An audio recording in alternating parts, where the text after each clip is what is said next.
ایک سوال آپ نے یہ فرمایا ہے کہ اطلب العلم ولو بالسین، حضور صلی اللہ علیہ وسلم نے فرمایا کہ علم حاصل کرو چاہے اس کے لیے تمہیں چین جانا پڑے۔ امام بہقی رحمۃ اللہ علیہ نے شعب الایمان میں اس حدیث کا ذکر کیا ہے۔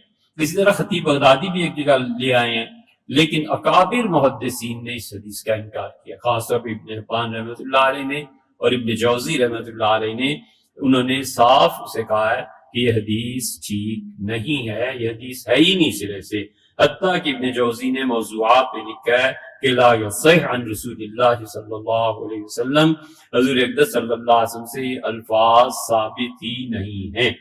اور دوسری جگہ حضرت انس رضی اللہ عنہ کی روایت پہ بحث کی ہے، شعب الایمان میں بہقی رحمۃ اللہ علیہ کی، وہ کہتے ہیں جتنے ترک آئے ہیں اس کے سب ضعیف ہیں۔ فیض القدیر میں بھی علماء نے اہل علم نے یہی لکھا ہے کہ اس حدیث کا کوئی اعتبار نہیں۔